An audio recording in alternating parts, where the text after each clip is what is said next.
அதேபோல விவசாயிகளுக்கு தொடக்க வேளாண் கூட்டுறவு கடன் சங்கத்தில் 5 ஏக்கருக்கு குறையாக நிலம் வைத்திருக்கின்ற விவசாயிகளுக்கு அவர்கள் தொடக்க வேளாண் வாங்கிய பயிர்க்கடன் முழுவதும் தள்ளுபடி செய்யப்படும் என்ற அறிவிப்பை கொடுத்தார்கள்.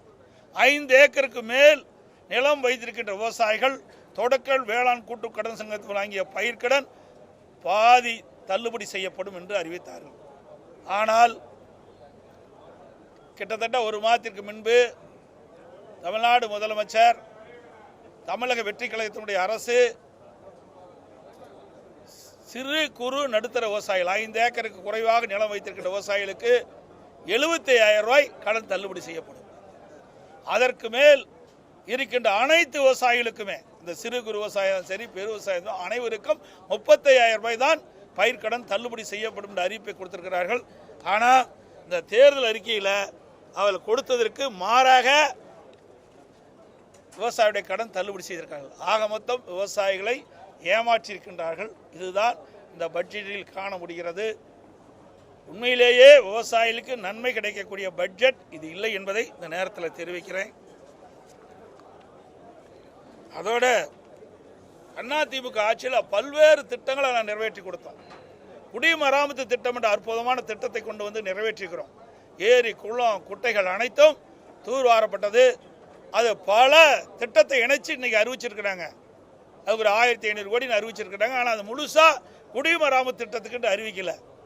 அனைத்து இந்திய அண்ணா திராவிட முன்னேற்ற கழகம் ஆட்சி இருக்கின்ற பொழுது ஊராட்சி ஒன்றியத்தின் மூலமாக இருக்கின்ற சுமார் 24,000 ஏரிகள், 26,000 ஏரிகள், அதில் குளம் குட்டை நீர்நிலைகள்லாம் தூர்வாரப்பட்டு மழை காலத்தில் தண்ணீர் தேங்கக்கூடிய சூழலை உருவாக்கி தந்தோம். அதே போல் பொதுப்பணித்துறையின் கீழ் இருக்கின்ற 14,000 ஏரிகளில் சுமார் 6,000 ஏரிகள் தூர்வாரப்பட்டன.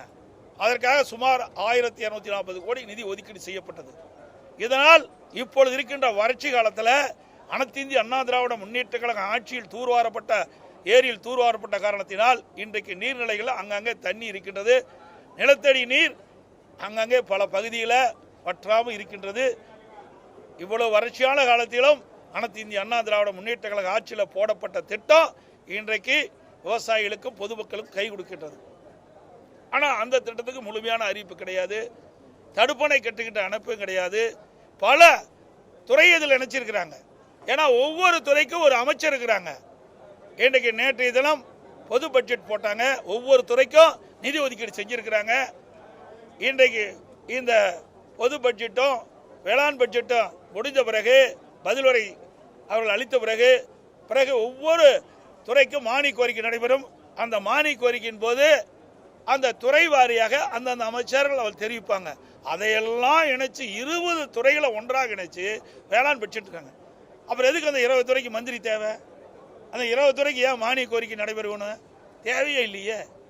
ஆக இதையெல்லாம் விவசாயிகளை ஏமாற்றுவதற்காக கடந்த கால அரசு நாடகம் போட்டது. இந்த அரசும் ஒரு நாடகத்தை போட்டு விவசாயிகளுக்கு மிகப்பெரிய ஏமாற்றத்தை தந்திருக்கின்றது.